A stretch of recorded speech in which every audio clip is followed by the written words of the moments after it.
The fact that you're seeing this today means that we canceled services because of the weather. But the fact that you're seeing this video that's been prepared means that this did not catch us by surprise. In fact, we have known for days this storm front was coming through and was likely to produce some bad weather. Even on Wednesday morning, I was talking with people in that Bible study about the likelihood of us having to cancel services. How, though, did we know all of this stuff was headed our way? Well, thankfully, we have satellites and radar and all sorts of computers that are programmed to analyze all sorts of temperature and pressure readings and determine where fronts are and where they're going and measure wind movement and all of these various detailed things. That's a pretty new thing in the scheme of human history, isn't it? Until we had some of these technological advances that I just described, that really only showed up in the 20th century, weather forecasting was really limited. For many, weather forecasting involves statements like this you might have heard. Red sky at night, sailors delight. Red sky at morning, sailors take warning. So if the sky is red at night as the sun was setting, the next day's weather anticipated would be pretty good. If the skies were red as the sun comes up, bad weather is approaching that day.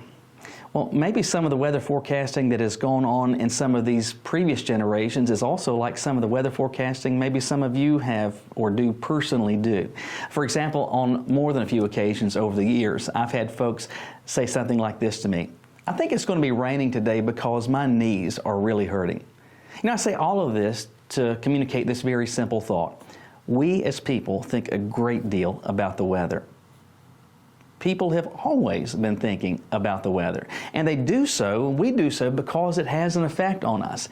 It has effects on us that we want to be prepared for.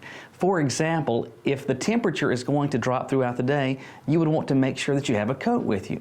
If there's a likelihood of rain, you would want to make sure that you have an umbrella. If there's a hurricane that's barreling towards you, you want to make sure that you get out of town. We pay attention to the weather because it has an effect on us. Effects that we want to be prepared for. That is nothing new. In fact, that has been the case as long as people have been on the earth. And Jesus had something to say about this in Luke chapter 12. There we read this starting in verse 56. Verse 54, he says, "When you see a cloud rising in the west, right away you say, a storm is coming, and so it does." That's the same type of thought I just described. If the sky is red at night, sailors delight. And similarly, he says in the next verse, verse 55, "When the south wind is blowing, you say it's going to be hot, and it is." He continues by saying, "You hypocrites, you know how to interpret the appearance of the earth and the sky, but why don't you know how to interpret this present time?" So Jesus is saying, you pay attention to the weather, and you know that some things are going to happen. But by contrast, he says, why is it that you don't have any idea how to interpret this present time?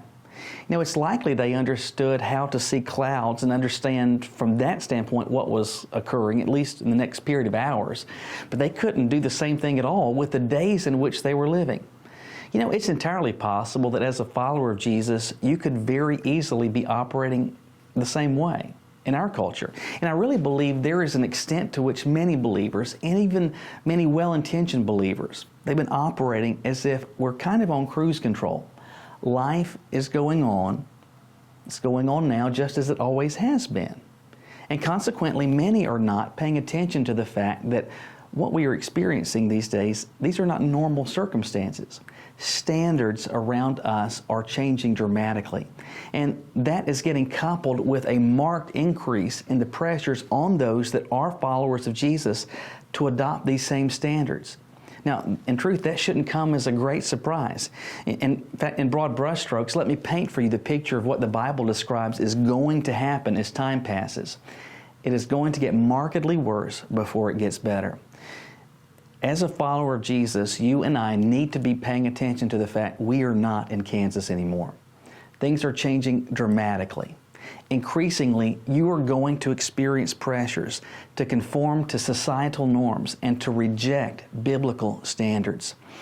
I'm saying that you need to pay attention to these signs that you are seeing, just as you would to clouds in the sky and pink patches on the radar screen on the news. It's indicating that some things are coming. Why do you need to know that? Well, you need to know that so that you can be prepared. so that you can decide in your mind, am I going to stand or am I just going to play along?